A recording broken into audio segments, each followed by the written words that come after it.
We're more connected than ever, and still we feel alone. You can be in a digital crowd, scrolling, and feel that quiet ache, that isolation. But maybe that feeling, that sense of being alone, isn't something to fix. Maybe it's a doorway, something to walk through. Ancient Stoics had a view on this, a radical one. Marcus Aurelius wrote about it. He talked about retreating into your inner citadel. A fortress of mind, something no outside event can breach. So solitude, from that angle, isn't about lack. It's not abandonment. It's an opportunity for self-possession, for strength. So here we'll look at Stoic principles, mental practices, a toolkit to shift aloneness from a source of pain to a foundation. For contentment, unshakable contentment, we'll look at dismantling the fear of missing out and how your own judgment is really where loneliness comes from. And what it means to build a companionship with yourself, one that doesn't falter. So, what does your inner citadel look like right now? Stoicism talks about building a fortress in your mind. That's the inner citadel. It's not a physical place, it's a state where your security, your sense of worth, your feeling of companionship, it all comes from inside. It doesn't depend on who's around you. It doesn't depend on getting a text back or how many invitations you have. If you anchor your peace to something outside yourself, you're giving away the keys to your own contentment. You become a hostage to circumstance, and the insight here is simple, but it's deep. Loneliness isn't just the fact of being alone, it's the judgment you put on that fact. About what that aloneness means, that you're forgotten, that you're lacking, that you're less than. The Stoic practice is about separating the raw event from the narrative you wrap around it. That's the heart of the dichotomy of control. You can't always control whether you're physically alone, but you have absolute authority over what you decide that solitude means. Marcus Aurelius wrote about this. He was an emperor who often ruled from a place of isolation. He wrote about going inside to this quiet place within, where nothing outside can touch your core, your character, your reason, your choice to see virtue in your own actions. When you feel that pang of loneliness, it's almost never about the absence of people. It's about the absence of a certain feeling you believe those people should provide: validation, belonging, distraction from yourself. Think of two people in the same quiet apartment on a Friday night. One scrolls through social media, sees pictures of gatherings, and feels a hollow ache. A story of exclusion just plays on a loop in their mind. The other sees the same quiet not as emptiness but as space. Space to read, to reflect, to cook a meal carefully, to listen to music they love. The external circumstance is identical. The internal judgment is everything.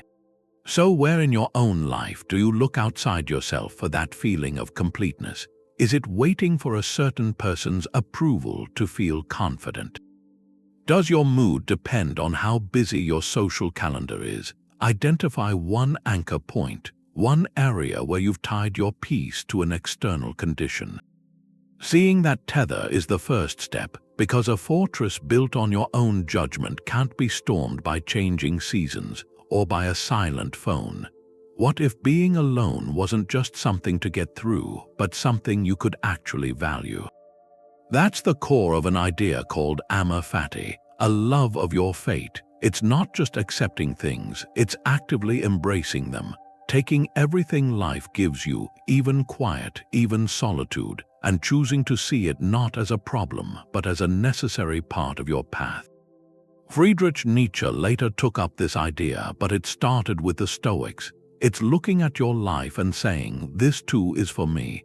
This quiet, this space, it's not a mistake. It's the plan. Think of a farmer's field. It can't produce a huge harvest every single year without wearing out. So a wise farmer lets a field lie fallow. It rests, it gathers nutrients from rain and sun. It restores itself by doing nothing. That time of not producing isn't a failure. It's what makes the next season of growth possible. Your mind is like that, constant social noise, all the input from other people performing in a crowd. It depletes the soil inside you. Solitude is that fallow period. It's when your thoughts can settle, when you can hear your own voice again, underneath all the opinions and expectations. Seneca wrote about this. He said we should accept the conditions life gives us, greet them as if we had chosen them ourselves. Apply that to an empty evening instead of the story. I'm alone because no one wants me. The Amor Fati shift is, I'm alone because this is the time I've been given to restore myself. This is my fallow period, and in this space clarity can grow. You can process things without interruption. You can reconnect with interests that get lost in a group. You can just be without performing for anyone. So a practical step, look at your current situation or a recent time you spent by yourself. Put aside the story of lack for a minute. Ask, what's one potential benefit this solitude offered? Maybe it was the mental space to finally think through a decision without pressure. Maybe it was the chance to listen to an album all the way through, really hear it. Maybe it was the gift of boredom, which often comes right before a real creative thought. By finding one benefit, you start to rewire the judgment. You start to see the quiet not as an empty room, but as a room full of potential.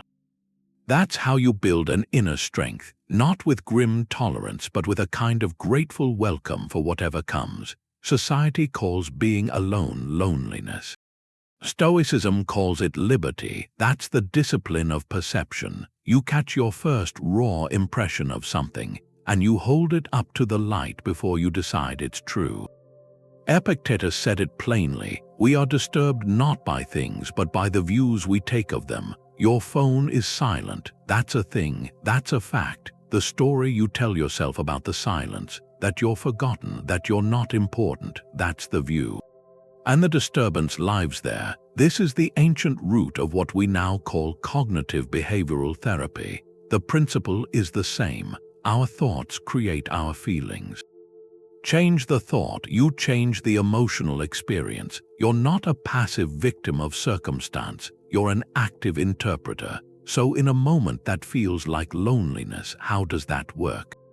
Take a simple scenario. It's Friday. You check your messages, no plans. Your first automatic impression might be, I've been abandoned.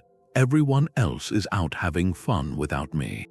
That thought carries a weight. It feels true. The Stoic move is to pause right there, to interrogate that. Is it absolutely true you've been abandoned? Or is it more accurate to say your friends are living their own lives and tonight your paths aren't crossing? Could there be another narrative? What if, instead of I've been abandoned, the thought was, I've been gifted an open evening? This reframe isn't about lying. It's about choosing the most useful perspective from several possible truths. The fact is you have an unscheduled block of time. That is a gift. It's freedom. It's opportunity. The initial impression of abandonment is just one story, and often it's the least helpful one. You shift the label from lack to liberty, and you reclaim your power. You move from perceived victimhood to agency. This evening is now yours to design. You could cook that elaborate recipe. You could start that book. You could go for a long walk and just listen. The external circumstance hasn't changed, but your internal world is transformed. Here's a practical step. Get a piece of paper or open a note. On one side, write down your default negative thought about being alone. Be honest, it might be being alone means I'm unlikable, or this quiet is proof I'm falling behind. Just seeing that sentence written down takes its power away. It's just a sentence, it's not a law. Now, right next to it, write a Stoic reframe. Look for the truth in the situation that serves your peace. It could be, this quiet is a space to recharge. Or an open schedule is a chance to connect with my own interests. The goal isn't fake positivity. It's to find the perspective that is both true and empowering. This simple act of writing creates a new neural pathway. It trains your mind to reach for liberty instead of lack. And that's how you build a companionship with yourself that no outside event can take away. Stop looking for company in the future or the past. It's only ever here now. That's the heart of Stoic mindfulness. It's a direct fix for that feeling of absence. When you feel lonely, you're almost never truly present. Your mind is a time traveler. It's replaying a memory, a crowded room from last year, wishing you could go back. Or it's projecting forward, an empty weekend next month, dreading the quiet. You feel alone because you've left the one place where life is actually happening. Marcus Aurelius wrote about this. He said, "Confine yourself to the present." He told himself to attend strictly to the task at hand, to the person he was with in that moment, or to the impression pressing on his mind right now, not the ghosts of yesterday's conversations, not the phantom plans of tomorrow. Your life, he argued, is made up of these present moments. To abandon them in search of companionship somewhere else is to abandon life itself. Seneca echoed this. He warned against the folly of postponing life. We tell ourselves we'll be happy, we'll feel connected when a certain event happens, or when a particular person arrives. We're always preparing to live but never truly living. This postponement is a thief. It steals the richness available to you in this very minute. The anxiety of loneliness is almost always anchored in time. A regret about what was or a fear of what will be. The present moment by its nature is neutral. It's simply what is, a cup in your hand, the sound of rain. The weight of your body in a chair, there's no loneliness there, there's only experience. So how do you practice this? You start with a deliberate, deep engagement in a simple task. An immediate task, not as a distraction but as an invitation. An invitation to come fully into the now. Make a cup of tea, but do it with your complete attention. Feel the cool smoothness of the mug. Listen to the sound of the boiling water hitting the leaves. Watch the color slowly bloom and swirl. For those 2 minutes, your mind is not elsewhere. It's here with the tea. It has company, the company of your own focused awareness. Or step outside, observe a single tree, notice the texture of the bark, the way the leaves move in the wind, the pattern of light and shadow. You are not alone. You're in a conversation with the world directly in front of you. The feeling of lack dissipates because it feeds on mental absence. When you're fully present, there's no room for the story of what's missing. There's only the vivid reality of what is. So here's a direct challenge. Set a timer for 5 minutes. Choose one ordinary activity. It could be washing a dish, feeling the warm water and the slick soap. It could be listening to a single song, hearing every instrument. For those 5 minutes, let your attention rest completely on the sensations, the sounds, the actions of that task. When your mind wanders to a memory or a worry, gently guide it back. Don't judge the wandering, just return. Notice what happens to that hollow feeling when your awareness is fully occupied with the present. It often just fades because you've stopped leaving yourself. You've become your own most reliable companion, right here, in the only moment you ever truly have. The Stoics practiced something they called voluntary hardship. It was a form of training, a way to prove to their own minds that their well-being wasn't tied to external conditions. They would choose periods of simple food, modest shelter, or solitude to show themselves they could endure it and find a quiet strength within it. This practice inoculates you against the fear of being alone. Because if you've stepped into aloneness voluntarily and discovered you're still okay, then the threat of it happening against your will loses its power. It reduces that dependency on constant social noise, on validation. You build a muscle of self-reliance. Seneca wrote about this. He advocated for setting aside days to live on simple fare, to wear plain clothes, to sleep on a harder bed. He said, set aside a certain number of days, content with the scantiest fare, the roughest dress, and ask yourself, is this the condition that I feared? It's a deliberate stress test. The goal is to emerge knowing the things you lean on for comfort are nice to have, but not essential. Your peace comes from within. So in a modern context, it looks like choosing a digital detox for a weekend. Not because you have to, but to prove you can enjoy your own thoughts without the feed of others' lives. It's dining alone at a restaurant, savoring the meal without the crutch of a phone, practicing the art of your own company. It's taking a long walk without a podcast. Letting your mind wander in the rhythm of your steps. These are small, voluntary acts of social discomfort, experiments in self-sufficiency. The shift happens after. When you return to normal life, you carry a quiet confidence. You know from experience that you are a complete person even in silence. That companionship isn't something missing from you, but something you carry. So here's a simple prompt. In the coming week, plan one small act of voluntary social simplicity. It could be leaving your phone in another room for an evening, or taking your lunch break alone in a park. The scale doesn't matter, the intention does. You're not running from company, you're walking toward a deeper friendship with yourself. One built on proven resilience. The Stoics had an exercise called the view from above. You zoom out, you see your life from the perspective of the stars. It's a shift in scale. When you feel that sharp loneliness, it feels like everything. It fills your whole vision. This practice pulls the camera back farther and farther until your life isn't a solitary drama. It's one small point in a vast web. You're not an island, you're a thread in a tapestry. Marcus Aurelius used this. He'd remind himself to look from above, to see the markets, the homes, the farms, the marriages, births, losses, all of it as a brief, flowing spectacle. From that height, he wrote, your own concerns seem small. Petty grievances, social slights, that feeling of abandonment, they lose their weight, they become passing weather.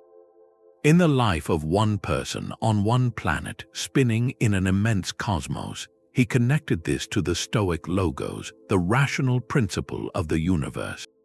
From this vantage, you don't feel disconnected. You feel part of a grand, intelligent whole. Your breath is part of the same system, the system that moves the tides and grows the forests.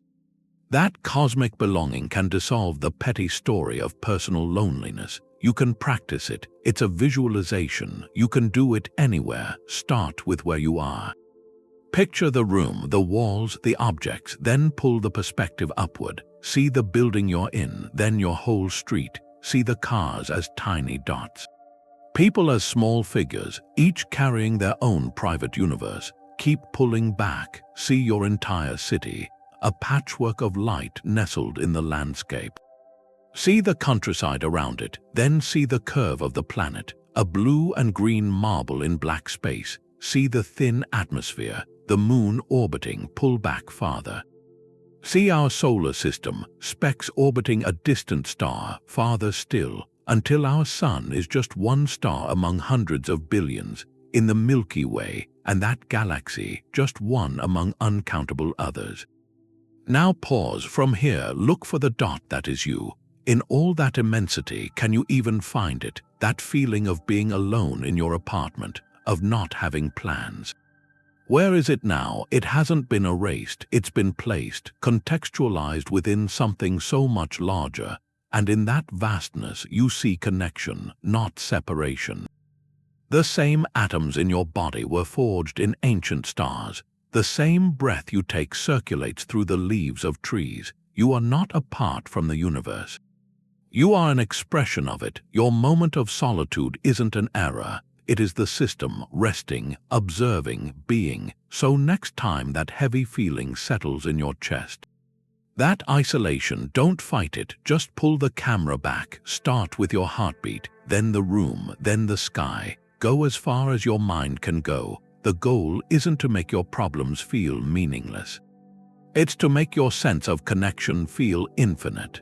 Does the lonely feeling change when you see yourself as a conscious part of a living cosmos, instead of a solitary self looking out at a crowded world? The journal for the Stoics wasn't really a record. It was more like a friend, a trusted advisor. It was a space for dialogue, for clarifying your thoughts. Not just to vent, but to think, to question, to build a kind of internal companionship so reliable that the silence around you doesn't feel empty anymore. That's the practice that gave us Marcus Aurelius's Meditations. That book wasn't for an audience. It was a private conversation, a nightly check-in with his own highest self to sort through the day's impressions and reinforce his principles. He was giving himself the counsel he might have sought from someone else. Seneca did this too, writing letters that were for himself as much as for his friend Lucilius. The act of writing organizes chaos. It takes those swirling, anxious thoughts about being alone and it pins them to the page. Then you can look at them. You can separate the raw event from the story you've wrapped around it.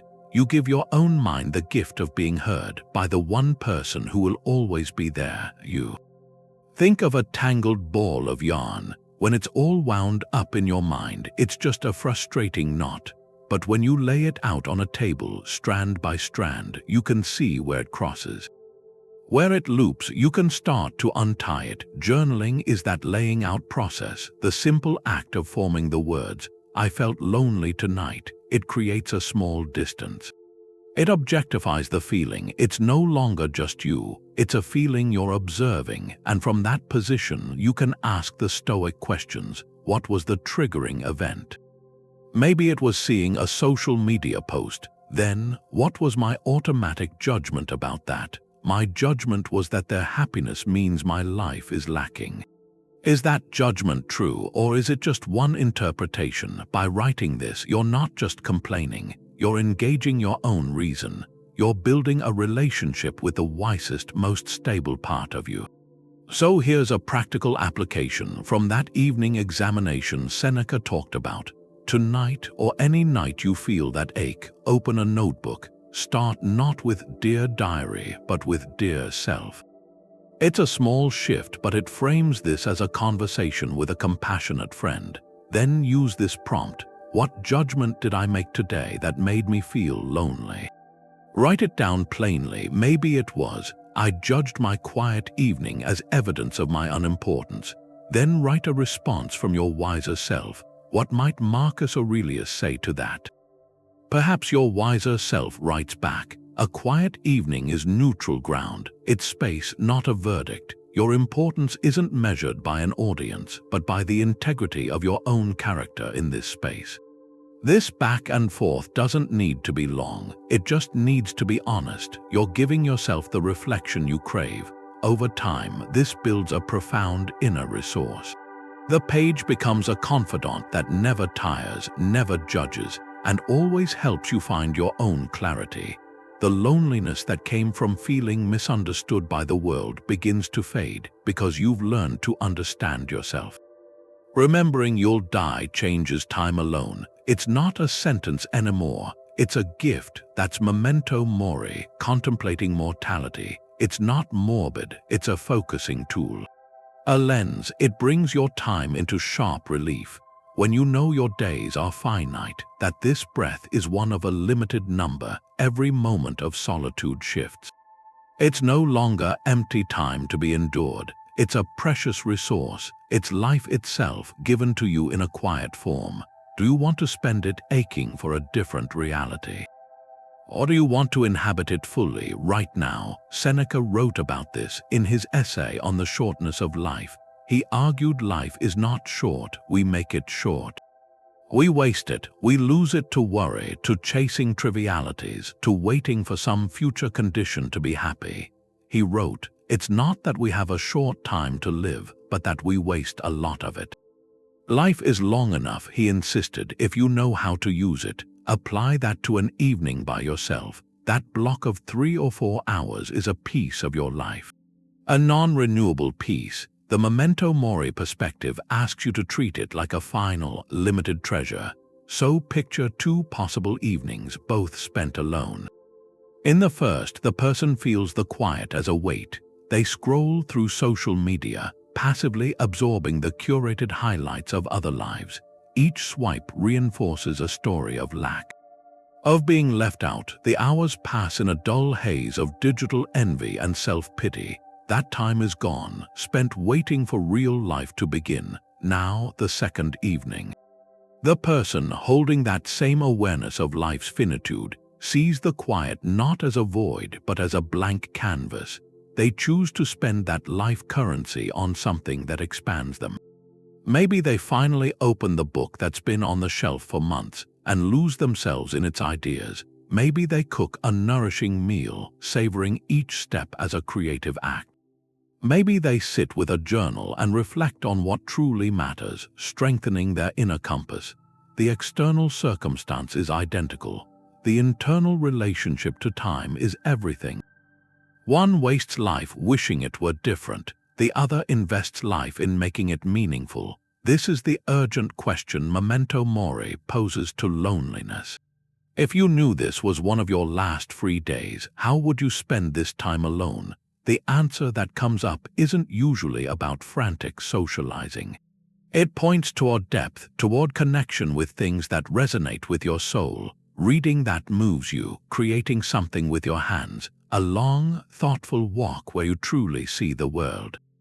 A conversation with a loved one where you're fully present, or even restorative rest chosen consciously, not as an escape. Contemplating an ending reveals what is worth filling the middle with. It strips away the petty anxiety of missing out and reveals a deeper desire. The desire to be in, to fully inhabit your own one and only life. So tonight, when the quiet settles, let that awareness in for a moment. This time is your life. What will you do with this irreplaceable gift, a perfectly wise and courageous version of you? What would that part do right now? That question opens a door. It leads to the Stoic sage. The sage isn't a person from history. It's an ideal, a model, perfect wisdom, perfect courage, justice, self-control.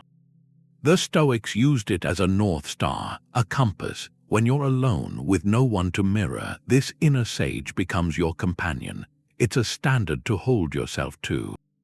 Not to feel inadequate, to find direction. Epictetus told his students to set before their eyes the examples of great people, not to copy what they did, but to adopt their mindset.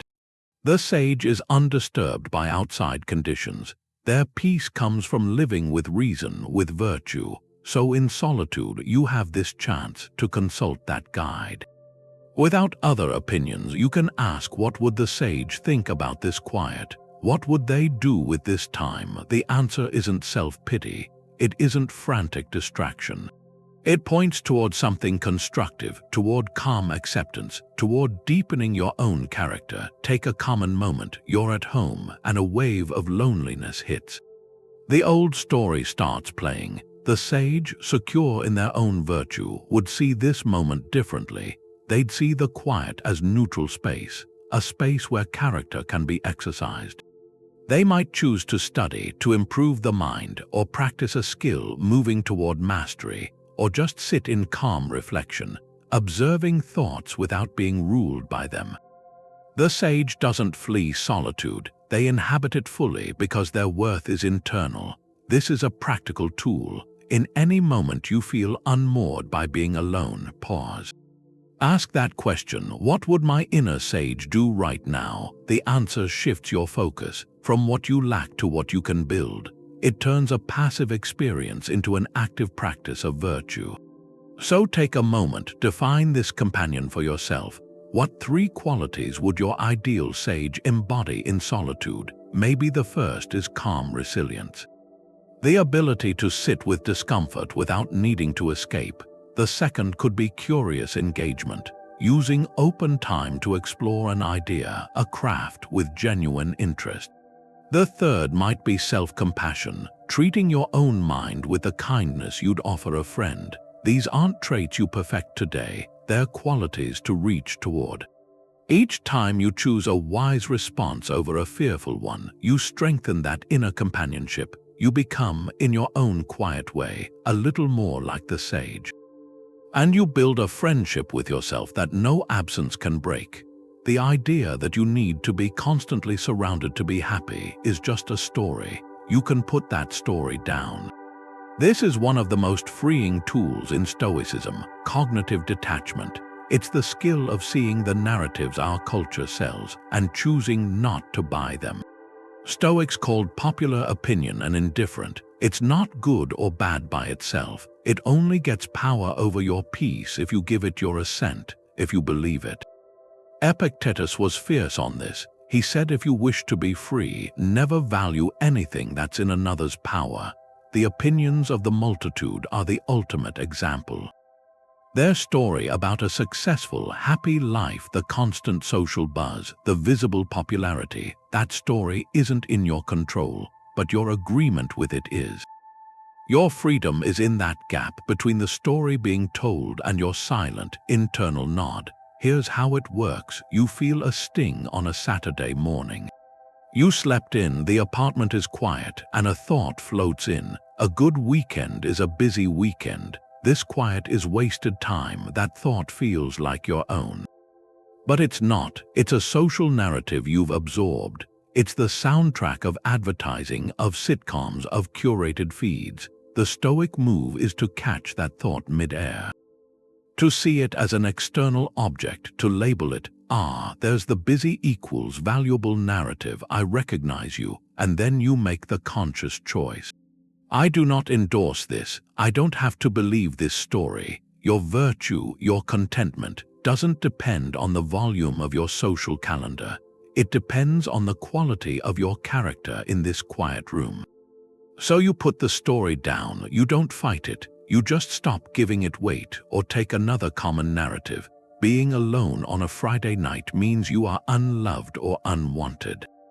That is a story, a painful one, but it's still just a story. It's an interpretation, not a fact. The fact is you are in your home on a Friday. The narrative is the layer of meaning you've added on top, influenced by 1,000 external messages. Detachment is peeling that layer off. It's returning to the neutral fact, I am in my home. It is Friday evening. Now, what would I like to do with this reality, free from the story that it means something terrible about me? This isn't about building a wall against the world. It's about developing discernment. It's about asking, is this thought mine, or did I borrow it from a culture that profits from my feeling of lack? The narrative that solitude equals sadness keeps you looking outward for solutions. It keeps you consuming, striving, performing.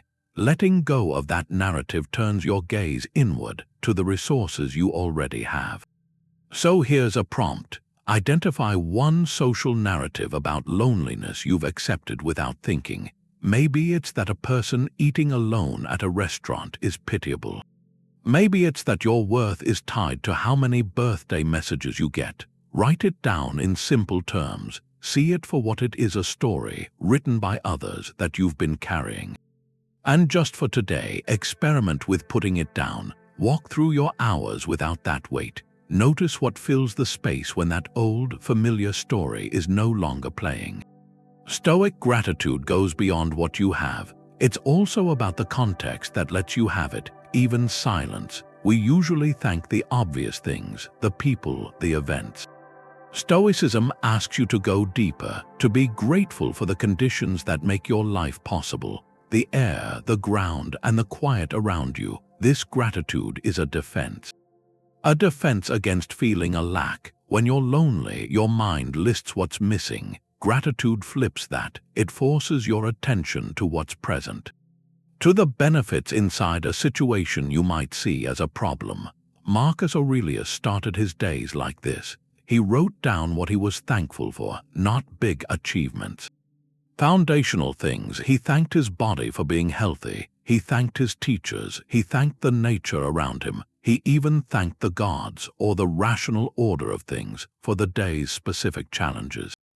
Because they were chances to practice his character, he was training his perception to see the gift in everything, especially in the quiet, difficult spaces.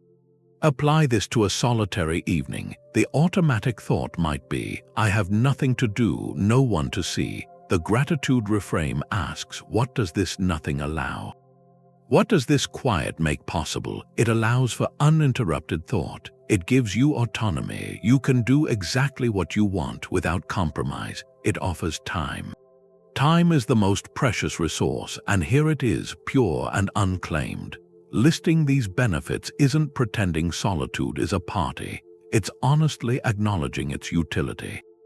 Its value, you're reprogramming your perception, from seeing a barren field to seeing fertile, fallow ground. So here's an exercise. Next time you're alone and feel that tug toward lack, pause.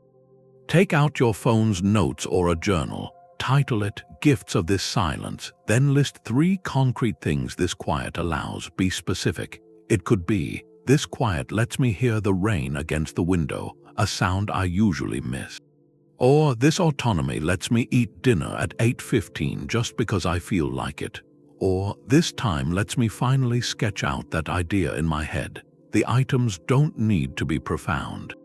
They just need to be true. This act is a counter-move. It takes the mental energy that was fueling a story of abandonment and redirects it toward a story of provision.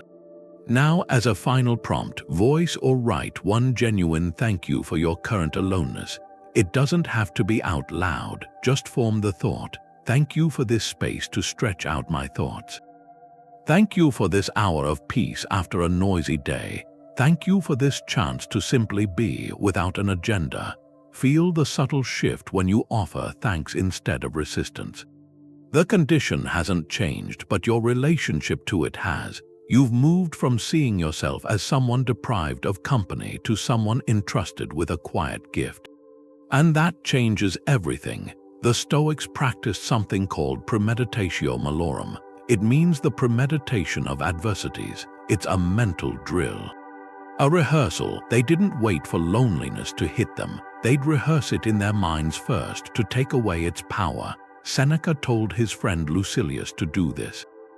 To regularly rehearse poverty, exile, loss, not to become morbid, but to prove to himself he could endure those things, to prove his tranquility didn't depend on everything going right. We can use this same idea for our social fears, the fear of being left out, of plans falling apart. If you visualize those scenarios ahead of time, you drain them of their shock. You turn a potential crisis into a familiar place, a place where you already know how to walk through it calmly. It works because the mind fears the unknown. A sudden cancellation, a silent phone, an empty evening, they feel like attacks because they're unexpected. They trigger a story of emergency. But if you've walked through that possibility before, it's not unknown anymore. It's a scenario you've already navigated with your reason. You've already decided how you'll respond. So when it happens, your emotions don't go into free fall. You just follow the plan you rehearsed. Your virtue stays intact because you built a bridge for it to cross over disappointment. Take a practical example.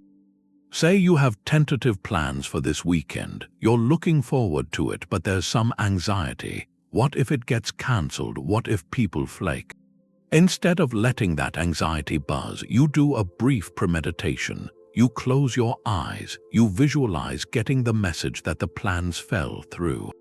You notice that flicker of disappointment. You acknowledge it. Then you see yourself take a deep breath. You visualize the calm pivot. You think, all right, this evening is mine now. You picture the alternative. Maybe you pull a book off the shelf, or you cook a special meal just for yourself. You walk through the steps of a quiet, satisfying evening. You're not visualizing misery, you're rehearsing resilience. You're proving to your mind that your well-being has a backup generator, and you know how to start it.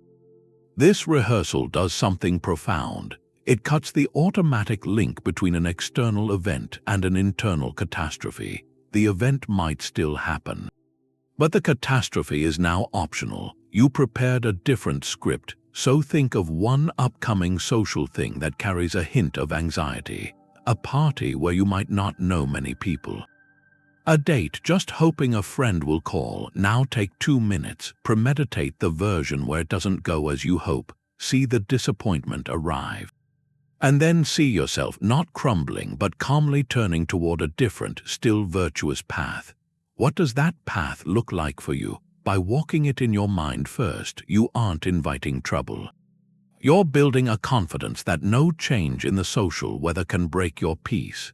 Your first duty is to your own character, and solitude is where that duty happens.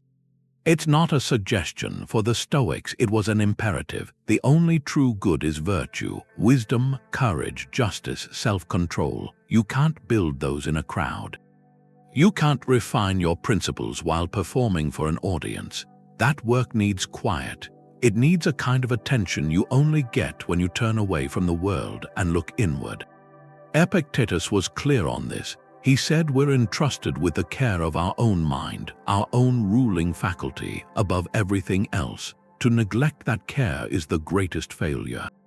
It's like being given a sacred temple to tend and letting it crumble while you run around polishing statues in the town square. Your inner citadel is that temple. And time alone isn't leisure time, it's maintenance time. It's the hours you spend strengthening the walls, cleaning the windows of your perception, making sure the foundation of your character is solid. Think of a master craftsman. They don't learn their craft in the marketplace with all the noise and bartering. They retreat to their workshop. There, with focused hands, they practice the precise cuts, the careful joins. The marketplace is where the work gets displayed, but the workshop is where it's born. Your mind is your workshop, and in there you're the craftsman of your own soul. So that changes how you see a free evening. That open space on your calendar isn't a void to fill with distraction. It's an appointment with your highest self. It's a scheduled session for character construction. Reading philosophy isn't just a hobby. It's feeding your mind the raw material for wisdom. Choosing to cook a healthy meal instead of ordering junk food isn't just a dietary choice. It's a practical exercise in temperance, in self-respect. Sitting quietly to journal through a difficult emotion isn't just venting. It's the discipline of justice, giving a fair hearing to your own thoughts before judging the world. These acts done in solitude are obligations. They're how you honor the trust that life or nature or reason has placed in you, the trust to steward this one mind, this one character well. So ask yourself, what's one aspect of your character that needs solitary work to improve? Is it patience? That's forged in the quiet moments when you choose not to rush, not to seek instant stimulation. Is it courage? That's built in the silent rehearsal of facing fears, visualizing strength before you need it. Name one, and then see your next period of aloneness not as a sentence of boredom, but as a summons to the workshop. Your tools are waiting. Step outside. You've got the trees, the sky, the seasons. This is the original company. It doesn't cancel. It doesn't leave you waiting. For the Stoics, nature wasn't just scenery. It was the physical expression of the logos. That's the rational principle, the divine order of everything. Their highest aim was to live in accordance with nature, which meant aligning your own reason with that larger, intelligent system. You're a small part of it, but an essential part. When you feel disconnected from people, you can reconnect with this. You're not a stranger here. You're made of the same stuff as the ocean, the air. Your breath is part of an ancient exchange. To engage directly with the natural world, that's a profound antidote to the feeling of personal abandonment. It shifts your sense of belonging, away from a fragile social circle to the unshakable ground of existence itself. Marcus Aurelius returned to this constantly. He'd remind himself to look at the stars, to consider how all things are connected. He wrote that all things are interwoven, a sacred bond. Nothing is unconnected. The leaf, the cloud, the stone, and you, all strands in the same fabric. From that view, your solitude isn't isolation. It's a unique point of awareness within a living, breathing whole. You are the universe experiencing itself. That thought can dissolve the petty story of loneliness into something much larger, a sense of awe. And this isn't a vague philosophy. It's a practice you can touch. It starts with a simple walk, a mindful walk, not for exercise, not to get somewhere, but just to be with. Leave your devices behind. Walk slowly. Notice the specific way light comes through the leaves. patterns that have never existed before and will never exist again. Feel the texture of bark under your fingertips, rough, resilient, alive.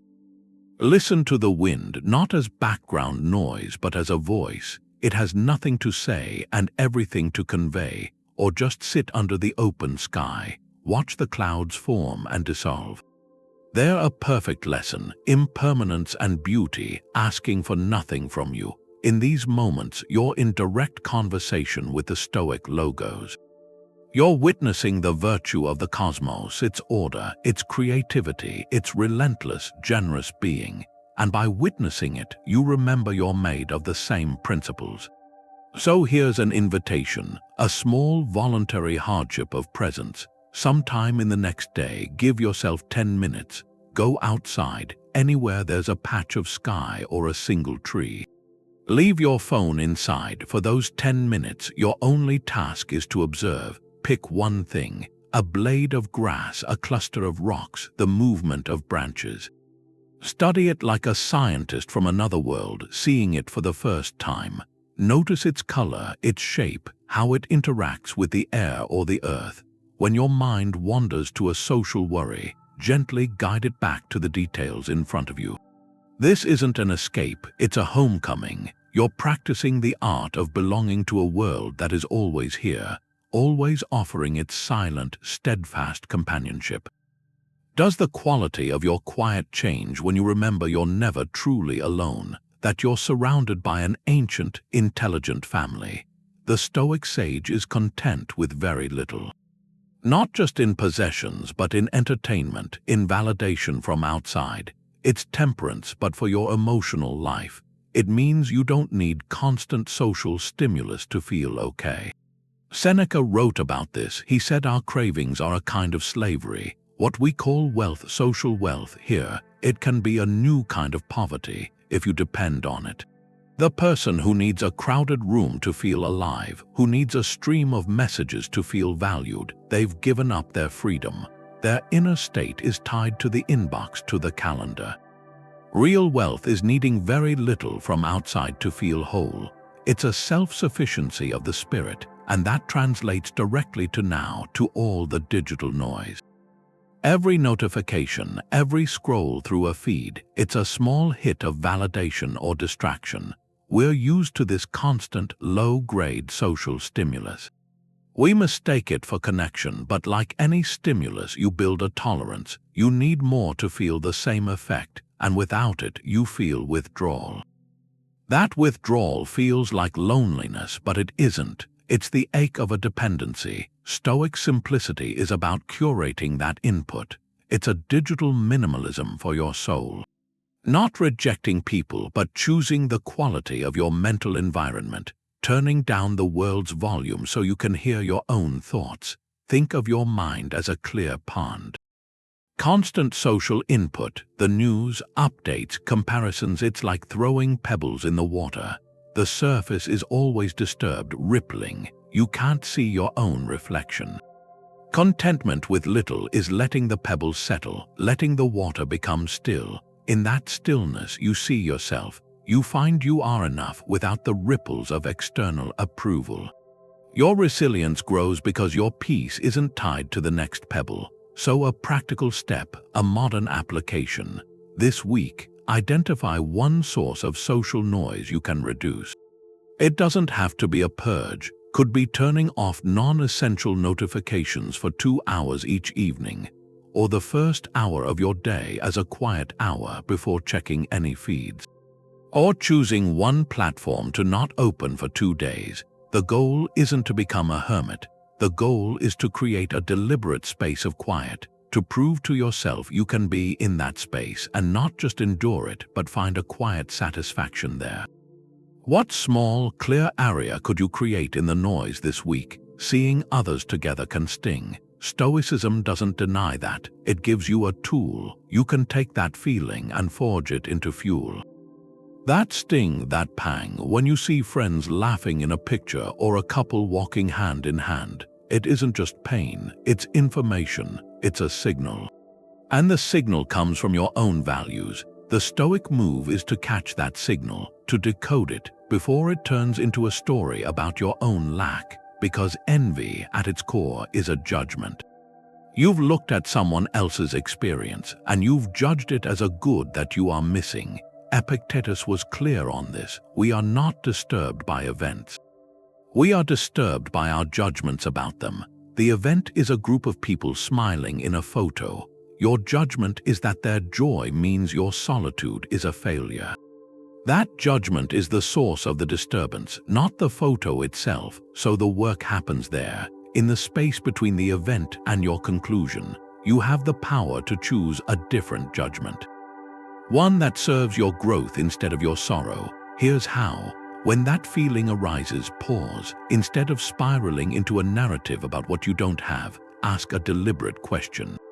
What quality in their apparent happiness do I genuinely admire? Be specific. Is it their sense of belonging, their ease in connection, their shared laughter?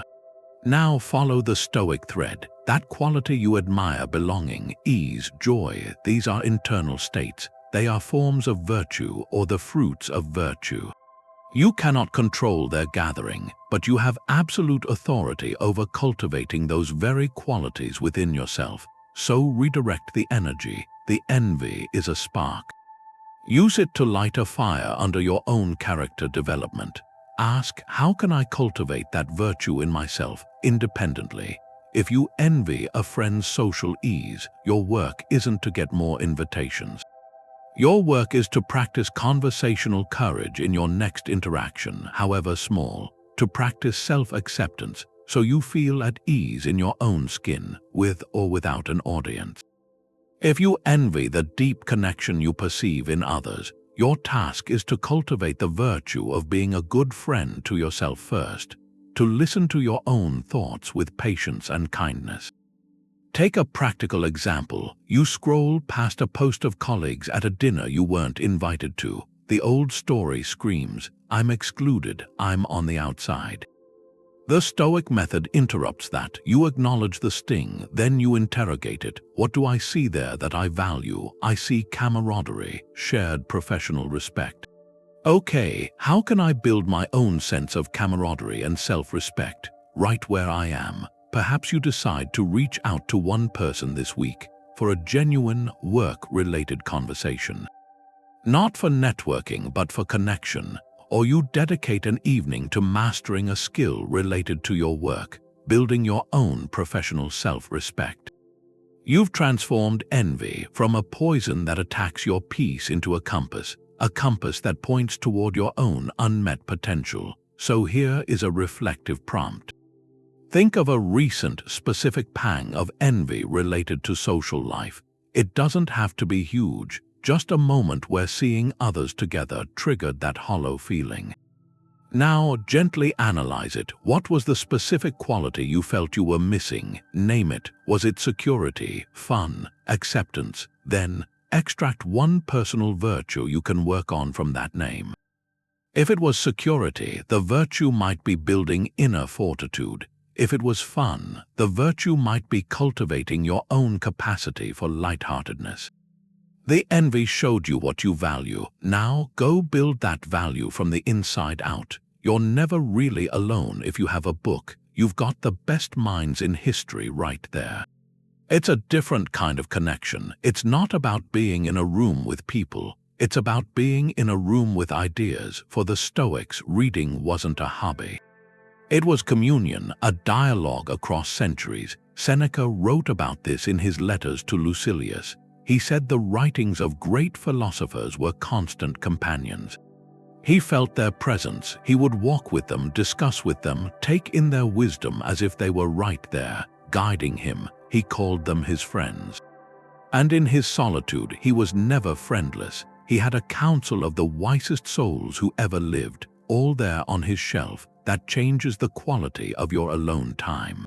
Instead of silence, you get conversation. Instead of emptiness, you get a meeting of minds. You're not just killing time, you're being mentored by Marcus Aurelius on resilience, by Epictetus on freedom, by Seneca on the shortness of life. Your solitude becomes a seminar, a private tutorial in how to live, and this companionship is reliable. These guides never cancel, they're never in a bad mood. They give their full attention anytime you open the book. Think about the difference. An evening spent scrolling, taking in the fragmented, anxious noise of the present moment. And an evening with a single profound book. One leaves you feeling more scattered, more aware of what you're missing. The other leaves you fortified, more centered, because you've been in dialogue with clarity itself. So here's something practical. Create a Stoic reading hour. Schedule it like a coffee with a friend. 1 hour, 2 or 3 times a week. Your phone is in another room. Your only job is to be present with the text. Read slowly, not to finish but to understand. To converse, when a line strikes you, pause, ask a question of the text, write a note in the margin, talk back. That's where the real companionship forms. It's not passive absorption, it's an active, engaged friendship with a great mind. So this week, who will you invite into your solitude? Pick one philosophical text or one figure whose wisdom speaks to you. It doesn't have to be ancient. It could be a modern essayist, a poet, anyone who speaks to the deeper questions. Make the invitation, open the book, and listen. What does that silent, steadfast companion have to say to you tonight? That feeling of being abandoned, it comes from a misunderstanding about control. That sharp ache when someone pulls away, that hollow dread, it often comes from one belief, the belief that we can control another person's affection, or their attention, or whether they stay. Stoicism has a tool for this, the dichotomy of control. It starts with a truth from Epictetus. Some things are up to us. Some things are not. Our own actions are up to us, our judgments, our desires. What is not up to us includes our body, our possessions, our reputation. And crucially, what other people do, their actions, their feelings, their choice to stay or go. Loneliness, in this view, is a tax, an emotional tax we pay for wanting to control what isn't ours. We suffer not from the person's absence, but from our own demand. The demand that they should be present. Take a friend growing distant, the calls stop. The texts fade, the uncontrollable facts are clear. You can't control their schedule, their shifting priorities, their private reasons for pulling away. You can't command their attention, you can't force the bond back, wishing you could, or raging against the unfairness. That's where the suffering grows. It's like standing on the shore, demanding the tide not to recede. Your demand changes nothing about the ocean. It just exhausts you. It drowns your peace. So what is within your control, your judgment about it, your response? You control whether you see their distance as a verdict on your worth or just a change in their path. You control whether you respond with bitterness or with a kind of acceptance. You control whether you fill the new space with resentment or with your own growth. Your virtue in the face of their absence, that is your domain. This applies to a breakup too, the other person's decision to leave. That's in the column of things not up to you. Their feelings, their reasons, their future, all beyond your command. Your column, the one that matters for your peace, contains your conduct. Did you act with integrity? Can you accept the end with grace, without malice, without pleading? Can you honor what was good while letting go of what's gone? Focusing your energy here on your own character, that's the act of self-respect. It changes you from a victim of circumstance into the author of your own dignity. There's a practical way to do this, a grounding exercise. Take a current social worry, a friendship that feels one-sided, or anxiety about a gathering where you might feel out of place. Write it down, draw 2 columns, title the first, Within My Control. Title the second, Not Within My Control, then dissect the worry, be honest. In the second column, list the external things, their mood, their opinions. Whether they invite you, whether they reciprocate. In the first column, list your internal territory, your preparation, your attitude, your choice to reach out once with kindness, your decision to engage fully if you go, your commitment to treat yourself with compassion, no matter the outcome. Seeing this division on paper, it's a revelation. It moves your focus away from the storm you can't calm, toward the solid ground under your own feet. Your peace was never in their hands to begin with. It was always waiting right there in your own column.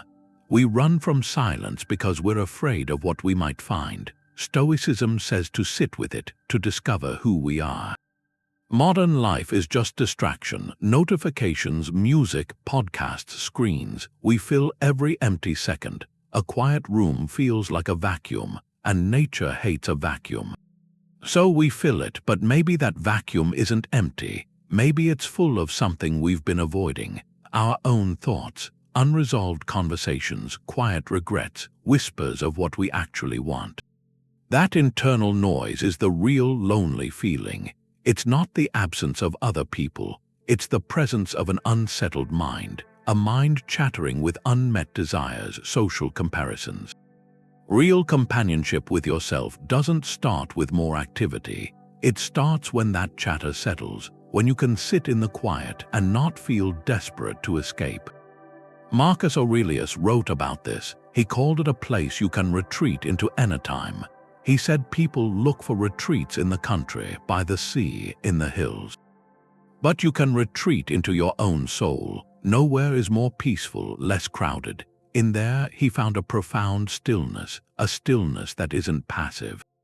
It's fertile ground for clarity. That's the Stoic goal, not to fill solitude, but to cultivate the silence inside it, to build a relationship with that quiet core. So how do you start when silence feels uncomfortable? You begin with a simple, ancient practice, focused breathing, not as a wellness hack but as a Stoic exercise. Returning to the present self, your breath is always here in this moment. It's an anchor. When you focus on it, you're pulling your attention away from stories of the past, anxieties of the future. You're bringing it home to the one thing you truly control in this second, your awareness. Try it now, even as you listen. Take one slow, deep breath in.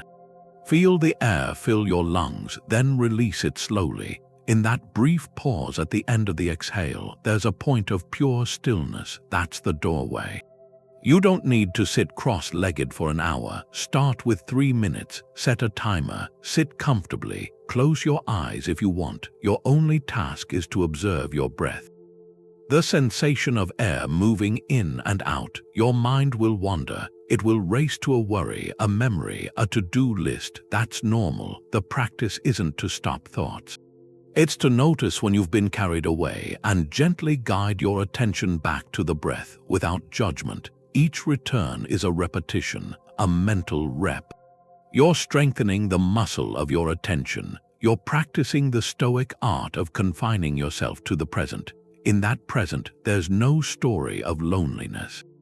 There's just sensation, the rise and fall of your chest, the feeling of the chair beneath you, the sounds around you just as sounds, not as triggers. This is cultivating inner silence. It's creating a space between a stimulus and your reaction, a space where you can choose your response instead of being swept away by the first feeling. So here's a direct challenge. Before this day ends, find 3 minutes. Sit in a chair away from devices. Set a timer and just breathe. Observe the parade of thoughts without buying a ticket to join them. Watch them pass like clouds. Don't engage, don't argue, don't follow. Just return again and again to the anchor of your breath. What do you discover in that quiet when you stop running? The Stoics had this nightly practice, a kind of audit, but not of money, of character. You do it alone. They called it anachoresis, a retreat into yourself. It's that final, deliberate step, turning solitude into a workshop. Before sleep, you step back from the day's noise and you look at your own mind. You're the student and the teacher. It's not about self-criticism, it's self-awareness. It's answering one quiet question: how did I live today? In that private review, you build a companionship with your conscience. A companionship so honest, any outside loneliness starts to feel secondary. Seneca wrote about his own ritual in his writings on tranquility, on anger. He described ending his day in a quiet conversation with himself. He would ask, what ailment did you cure today? What failing did you resist? In what part are you better? His focus wasn't on worldly achievements. It was on moral progress, on whether his actions lined up with his principles. He was checking the integrity of his inner citadel. Brick by brick, at the close of each day, this practice changes something. It turns the passive experience of being alone into an active project of becoming.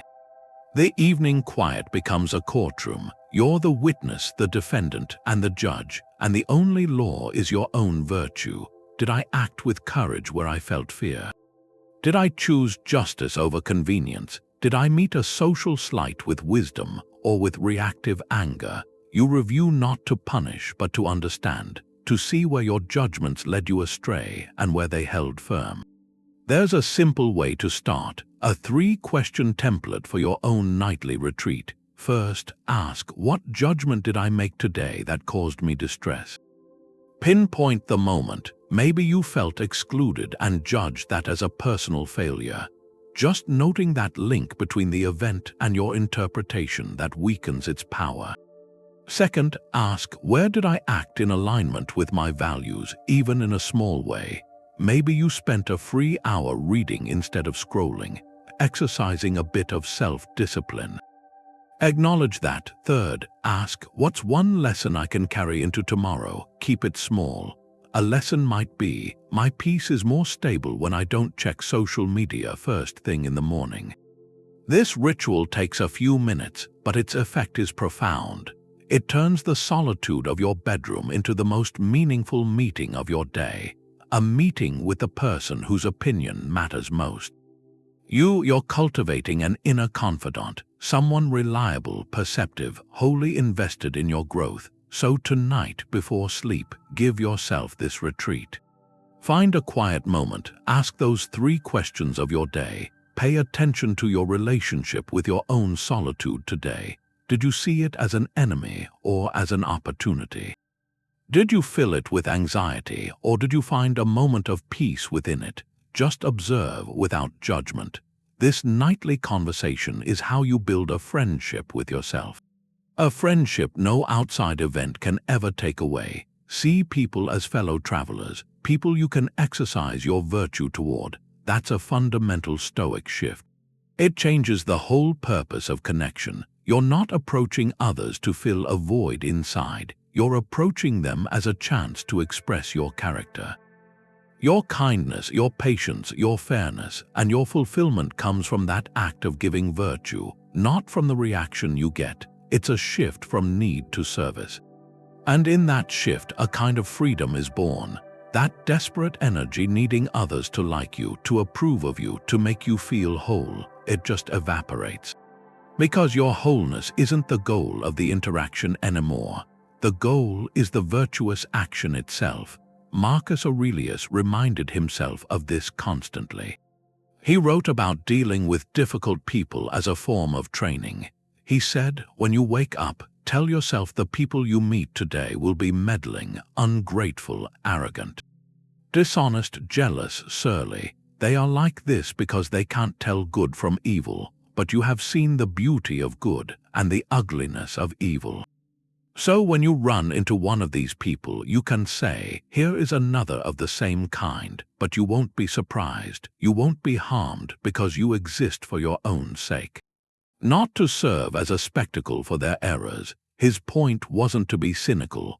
It was to prepare his mind to see challenging interactions not as personal attacks, but as opportunities. Opportunities to practice the very virtues he valued: patience in the face of arrogance, understanding in the face of dishonesty. That detachment from the other person's behavior, that's what allows compassion to flow without strings. Your kindness isn't a transaction, it's an expression of your own nature. Think of a simple moment. You hold the door for someone. The old, needy mindset might wait for a thank you. And if it doesn't come, a flicker of resentment appears because that act was a bid for acknowledgement. The Stoic reframe changes the entire motivation. You hold the door because it is a kind and courteous thing to do. The satisfaction is complete in the action itself. you've exercised the virtue of consideration. Whether the person nods or scowls or walks through without a glance, it's irrelevant to your inner scorecard. Your peace remains intact because it was never tied to their response. This applies to deeper connections too. Listening to a friend's troubles, the needy mindset listens half-heartedly, waiting for a turn to talk about your own issues. Seeking to feel needed, the Stoic mindset listens with full attention, practicing the virtue of being present, offering support. Your fulfillment comes from being a good friend in that moment, not from the gratitude you might receive later. This is how you build companionship without dependency. You relate from a place of inner abundance, not from inner lack. So here's a small experiment. Sometime in the next day, plan one small, anonymous act of kindness. It could be leaving a positive note in a public library book for the next reader, paying for the coffee of the person behind you in line without them knowing, picking up litter on your walk without telling anyone. The key is the anonymity. There's no possibility of reciprocation or thanks. Your entire satisfaction has to come from the act itself, from knowing you exercised kindness or justice or generosity, simply because it was the right thing to do. Notice how that feels. Does the act carry a different quality when it's purely for its own sake? This is the quiet practice. Seeing others not as mirrors for your worth, but as fellow travelers on a road where you choose to leave gentle footprints. Your life isn't just a bunch of separate social events. It's more like a novel, and in a novel, the quiet chapters, those are often where the main character grows the most. Think about any great story. The hero doesn't become wise or brave or ready for the final challenge in the middle of a crowded marketplace. That change happens in the wilderness, in a monastery, in a solitary cell, in a quiet room, alone with their thoughts. Those chapters aren't filler, they're the essential pivot points. The plot can't move forward without them. This is the long view Stoicism asks you to take, to see your whole life as a coherent narrative of character. A story where virtue is the plot, and every experience, especially the quiet ones, serves that development. Marcus Aurelius hinted at this. He wrote about living a life that's a unified whole. He talked about actions flowing from a coherent plan, a narrative of principle. He saw his own life as a duty to play his part well in the larger story of the cosmos. From that vantage point, a lonely evening isn't an error in the script, it's a necessary scene, the scene where the main character learns something crucial about themselves, where they gather strength, where they decide what they truly stand for, away from the influence of the crowd. This macro perspective lifts the weight off any single night. That feeling of being left out on a Friday, it's no longer a catastrophic plot hole. It's a paragraph, maybe a difficult one, but a paragraph that contributes to the depth and realism of the character. It's the part of the story future you will look back on and say, that was when I started to understand. When you view your life as this unfolding narrative, your relationship to solitude changes. You stop resenting the author for writing a quiet scene. You start to look for its purpose in the larger arc. What is this chapter meant to teach my character? Is it teaching resilience? Is it teaching me to find joy that doesn't depend on an audience? Is it clearing away distractions so I can hear my own true mission? There's a practical way to embody this, a simple writing exercise. Take 10 minutes. Write a brief paragraph from the perspective of your future self, looking back on this current period of your life. Write it as if you're summarizing a chapter in your biography. You might start with, "In that season, I spent a great deal of time alone. At first, it felt like isolation, but in retrospect, it was the quiet space I needed to." Finish that sentence with honesty and compassion. Did that quiet space allow you to heal, to study, to finally listen to your own intuition? This act of narrative reframing is powerful. It places you as both the character and the author. You are living the chapter, but you also hold the pen that decides its meaning in the larger story. So here's a reflective prompt. If you had to title the current chapter of your life, what would you call it? Be kind but be truthful. Maybe it's the chapter of listening, or the fallow season, or learning to be my own anchor. In that title, acknowledge the role solitude plays. Is it the setting? Is it the challenge the protagonist must face? Giving it a name integrates it. It makes it part of the story, not a mistake outside of it. And in a great story, the quiet chapters are the ones we return to because they hold the meaning. Stoic love is deep, but it doesn't cling. It enjoys without trying to claim permanent possession. That's the freedom you get from minimal attachment. It's not about feeling less. It's about holding differently. You can cherish someone profoundly and still hold the awareness that they are not a permanent fixture. Their presence is a gift. It's not a guarantee. That mental posture doesn't steal joy from the relationship. It protects your peace from the devastation of an ending. Because when you love without the illusion of ownership, goodbyes become part of the story. They're not the ruin of it. Epictetus gave direct advice on this. He told his students, when you kiss your child or your spouse, remind yourself silently that they are mortal, that they are not your permanent possession. It sounds harsh to a modern ear, but his point wasn't to be cold. It was to be awake, to love fully within the truth of life's impermanence, to appreciate the kiss precisely because it is fleeting. That awareness, he argued, prevents the shock and rage of loss. It lets you love without that desperate, clinging need, the kind that turns affection into a kind of slavery. Your happiness remains your own responsibility. It's not a burden you place on another person's constant presence. Think of holding a bird in your open hands. You can feel its warmth, its delicate weight, the rapid beat of its heart. You can admire its beauty, but if you close your fists trying to possess it and keep it forever, you harm it. And you lose it. The Stoic approach is to keep your hands open, to appreciate the wonder of the creature while it chooses to rest there, knowing it may fly away. Your joy was in the connection, not in the captivity. Apply this to a close friendship. You cherish this person. You share history, trust, laughter. The conventional, clinging attachment says this person must always be in my life. Our bond must never change. Any drift feels like a personal betrayal, a tearing of your identity. The Stoic affection says, I am grateful for this connection today. It's a beautiful chapter in both our stories. I will be fully present in it, and I accept that chapter's end. Paths may diverge because of moves, new priorities, the natural unfolding of two separate lives. That possible divergence doesn't poison the present. It makes the present more precious. It allows you to love the person as they are, not as a character you need them to remain in your personal story. So where in your own life are you holding with a tight grip? It might be a romantic partner you're terrified of losing, a family member you feel you couldn't live without. Even a daily routine or a favorite place that gives you a sense of security. For a moment, practice the mental exercise of holding it more loosely. Visualize that person, that routine, as a gift you've been given for now. Silently acknowledge this is not mine to keep forever. Does that thought bring panic, or does it, strangely, bring a deeper appreciation for what you have right in this moment?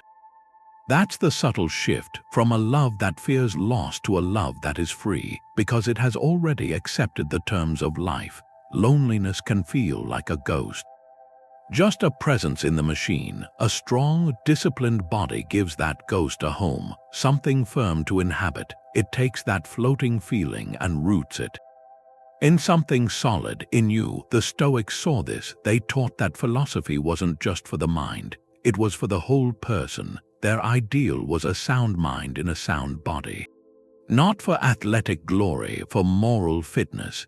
The philosopher Musonius Rufus was explicit about it. He taught that physical training was a philosopher's duty, because neglecting the body meant neglecting the instrument of the soul. Your reason can't be clear if your vessel is sluggish, if it's always craving comfort. This is where physical discipline meets the Stoic virtues, especially temperance. It's the practice of mastering your own sensations, your reactions to heat, to cold, to fatigue, to discomfort. Every time you choose to move when you'd rather be still, to face a cold shower when you crave warmth, you're practicing the dichotomy of control in the most direct way possible. You can't control the weather, but you can control your response to the chill on your skin. You can't avoid all fatigue, but you can choose to meet it. With steady breath, with continued effort, this mastery anchors you. When you feel lonely, your consciousness can feel untethered, floating in a social void. But a disciplined body pulls you back into the present, into the undeniable reality of breath, of heartbeat, of muscle. The ghost settles, it becomes a living presence.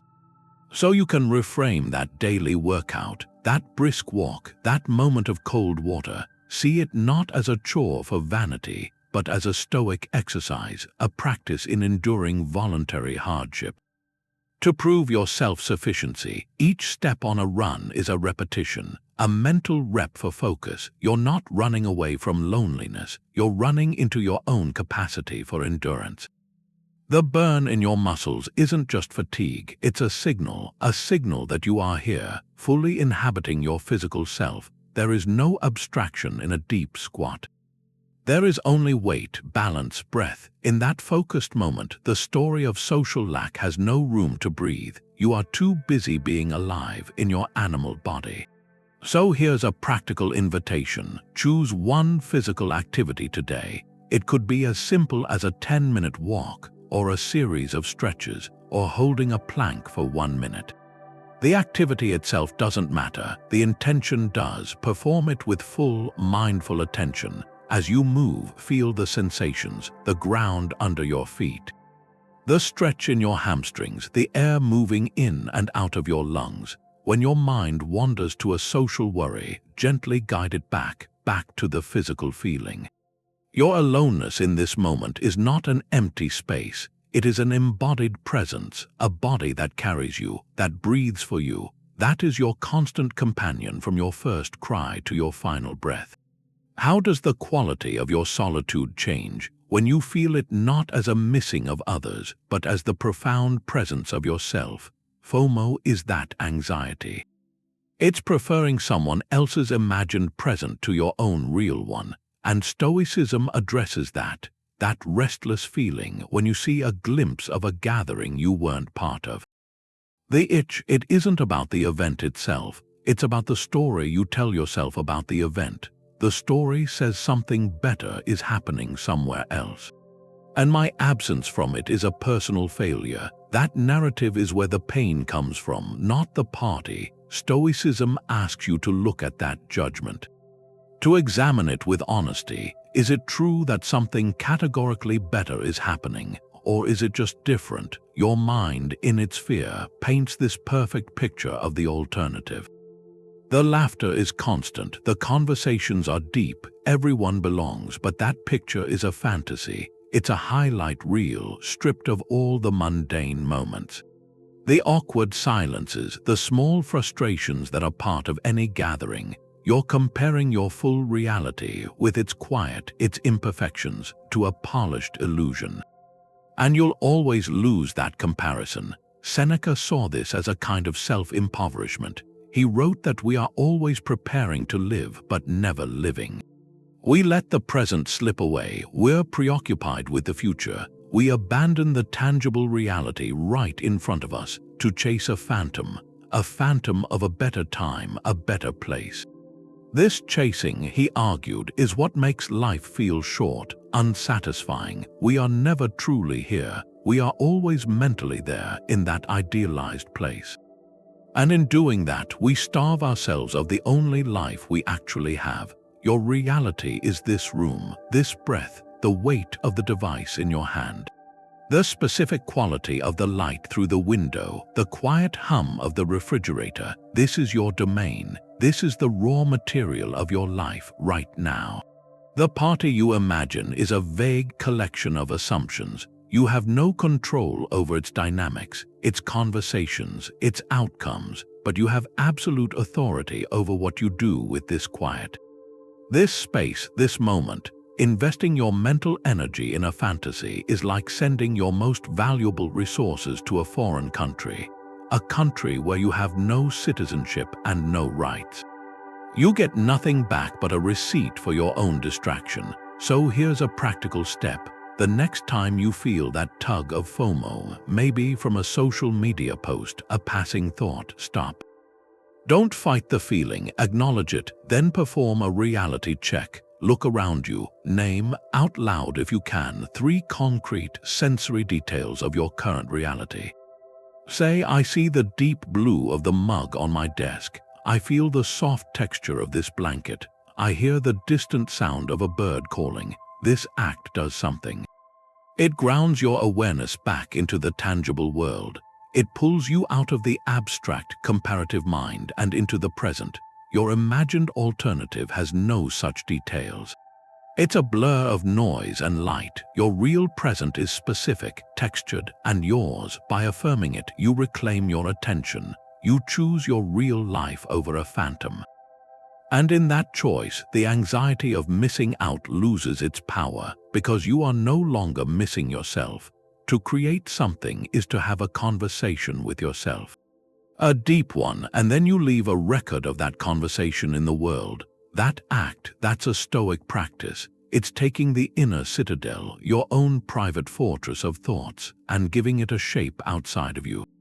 You externalize it, and in doing that, you create a companion, not a person but a work, a piece of writing or a sketch, a melody, a built object. It stands as a testament. Proof that your solitude wasn't empty, it was generative, and that meets a need, a human need, the need for expression, to leave a mark, however small, that says you were here.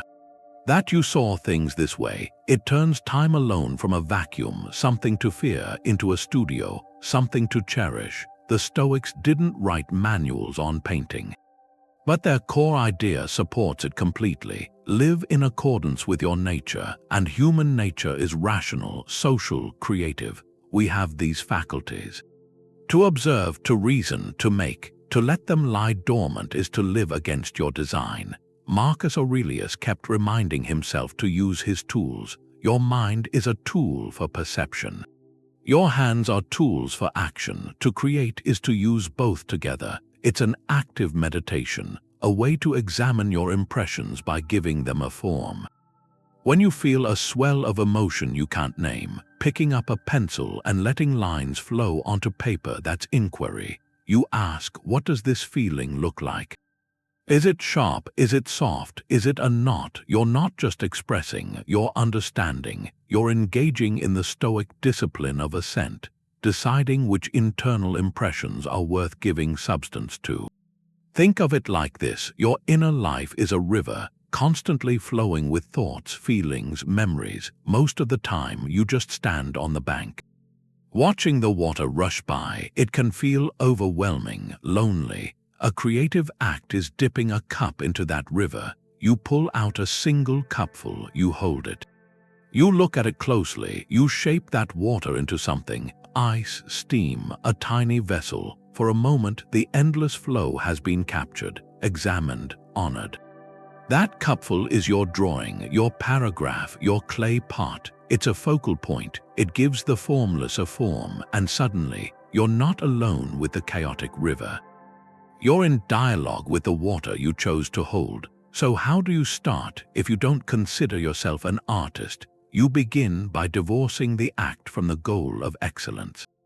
The Stoic aim is the virtuous action itself, not the trophy. Your goal is the process, the 20 minutes of engagement, not the masterpiece. Choose something simple, almost childlike in its lack of pressure. Buy a cheap notebook and write 3 lines of observation every morning. Not a novel, just 3 lines, what you see out the window. A memory that surfaced, a single true sentence, or keep a sketch pad by your chair. Doodle the shape of your coffee mug, the way a shadow falls. The lines don't have to be accurate. They just have to be a record of your seeing. You could hum a melody into your phone, build a small shelf from scrap wood. plant herbs in a pot and track their growth. The medium doesn't matter, the intention does. You are using your nature-given faculties to make, to externalize, to converse. Here's a direct challenge. Sometime before tomorrow ends, reclaim 20 minutes. 20 minutes you might have spent scrolling, or waiting, or worrying. Close the door, silence the phone. Have one simple tool ready. A pen and paper, some crayons, a lump of clay. Set a timer, and for those 20 minutes, your only task is to engage with the material. Let your hand move. Write the first words that come without judging them. Draw the contours of your own non-drawing hand. Tap out a rhythm on the table. Don't think about creating something good. Think only of the conversation between your inner feeling and the outer mark. When the timer rings, stop. Look at what you made. It is not a product to be judged. It is evidence of a life being lived attentively in a quiet room. It's the companion you built from your own solitude. And that small, imperfect artifact, what does it tell you about the state of your inner citadel today? You're not alone in trying to live a good life. You're part of a fellowship. It goes back 2,000 years, people looking for wisdom. The Stoics had a word for this: cosmopolitanism, citizen of the world. It means your real community isn't about where you live or who's next door. It's about a shared commitment to reason, to virtue. You're a citizen in this vast, invisible city. A city built on principle, not stone, and the people in it, everyone, past and present, who ever tried to live with integrity, with courage, with self-control. So when you feel isolated in your apartment, remember you have neighbors. In ancient Rome, in Greece, anywhere in history, someone faced hardship with dignity. Marcus Aurelius wrote about this directly. He reminded himself as a rational being, you're a citizen of this great city of the world. Your kinship is with everyone who shares in reason. This citizenship, it goes beyond physical space. You don't need to be in the same room or even the same century to be in communion with those minds. Reading a passage from Epictetus and it clicks, that's a meeting. Wrestling with a line from Seneca and finding clarity, that's a conversation. You're part of a timeless project. The project of figuring out how to live well, and you're doing it alongside every other seeker who's ever opened those pages. That's why reading philosophy can feel like companionship. You're not just taking in information, you're taking a seat in a grand, ongoing symposium. The voices might be from different eras, but the questions are the same. How do I face fear? How do I find peace? How do I treat others justly? Your quiet reflection in your room, it echoes their reflection in their gardens, their studies, their military tents. Diogenes the Cynic, he influenced the Stoics. Someone once asked him where he was from. He didn't name a town. He said, I am a citizen of the world. He carried his community in his mind. You can do that. In a practical sense, this idea, it invites you to look for your fellow citizens, maybe not next door, but in spaces meant for this. Join an online philosophy forum, a virtual reading group on Stoic texts. Listen to a podcast where people talk through these ideas. In those digital agoras, you'll find people who speak your language. The language of trying to be better, of looking for anchors when things feel chaotic. The connection there, it's not about gossip or hobbies. It's a shared orientation toward life itself. And that creates a different kind of bond, a deeper one. So here's something to consider. Think of one historical figure, one philosopher you feel a kinship with. Doesn't have to be a Stoic, anyone whose words or life resonate with your own search. Why that connection? What quality in their struggle or their insight speaks to you? Recognizing that kinship, it affirms your place in this vast, ancient community. You're not a solitary seeker in the dark. You're a citizen, walking a well-trodden, noble path. With countless others lighting the way, everything changes. Relationships come and go, they ebb and flow. Trying to fight, that is where the suffering comes from. This isn't just philosophy, it's a natural law. The Stoics, their whole worldview was built on it. Heraclitus, the philosopher who influenced them, he said it plainly. Change is the only constant. You can't step into the same river twice. The water is always moving, new water is always flowing, and the person stepping in, they're changing too. Marcus Aurelius kept coming back to this. He wrote to think of all of existence as one living thing with one soul, and to see how everything comes from change and is headed for change. He told himself to remember how fast things pass and vanish. Every person you meet, every situation you enjoy, every crowd you're part of, it's all in motion. It's all passing, and when you really take that in, it changes how you see solitude. If nothing is permanent, then your aloneness isn't permanent either. But more than that, it's not a personal failure. It's just a season, a phase in the constant flow of your life. To see it as anything else, to rage against it like it's a permanent injustice, is like standing on the shore and screaming at the tide for going out. You just wear yourself out, and you miss the particular beauty of the shore that's been exposed. The tide will come back, but it'll go out again. That's what it does. Think about the year. Winter is necessary. The trees aren't dead. They're in a state of deep inward focus. The leaves fall so the roots can gather strength. What looks barren isn't empty. It's conservation. It's preparation. Without that quiet, cold season, there's no energy for the explosion of spring. Your periods of solitude, they're your psychological winter. It's a time when the external leaves, the social leaves, they fall away, and that feels stark, but it forces a different kind of growth, inward growth. Root growth, it's when you pull your energy in, when you gather nutrients from your own thoughts. Without these seasons, your life would be one long, exhausting summer. You'd burn out, you'd have no depth. The Stoic acceptance of how things pass asks you to trust the cycle. This quiet time isn't a mistake in your year. It's a necessary part of it, a part that makes the next season of connection richer because you bring more of yourself to it. There's a practical way to work with this. Look back on your own life. Find a past time where you felt deeply lonely or isolated. Maybe after a move, a breakup, an illness. In the middle of it, it probably felt endless. Like a permanent state, but it passed, it changed, and looking back, what did that season make space for? Maybe it was the quiet that finally let you hear something you'd been ignoring. Maybe it was the independence you had to build that became a real strength. Or maybe it was just the lesson that you could get through a difficult emotional winter and come out the other side. That knowledge itself is a resource. It proves the idea of impermanence in your own story. That season had a purpose, just like this one does, so here's something to consider.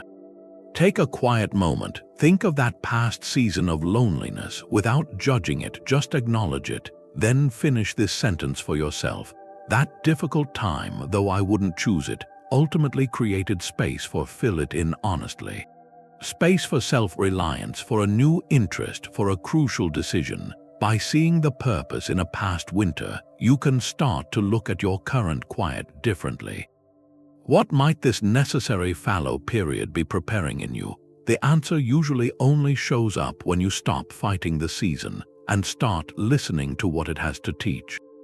Can you be good when no one's watching? That's the final exam. All the principles, all the mental training, it all leads here to a room with no audience. A day with no appointments, a stretch of time where the only witness is you. That's where philosophy gets proven, not in a lecture hall, in an empty house. Virtue for others has a reward, praise, respect, connection, but virtue in complete privacy, that's integrity. That's the real thing. It shows whether your peace is a performance or a permanent residence inside you. Seneca pointed to this. He said we should live as if every action was seen.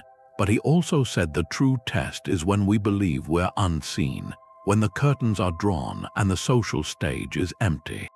Do your principles hold, or do they dissolve into self-pity or laziness or anxiety? That quiet space becomes the proving ground. It strips away every external prop. No one to perform for, no one to validate your choices, no one to blame for your mood. In that silence, you meet your ruling faculty, your hegemonicon, in its raw state, and you see what it's made of. Have you built an inner citadel, or were you just borrowing peace from your surroundings? Think of a musician. They can play beautifully in an orchestra, supported by the ensemble, guided by the conductor, but put them in a soundproof room alone. Can they still find the rhythm? Hold the tune, feel the music's meaning without any external cue. That solo performance reveals their mastery. Your extended solitude is that soundproof room for your character.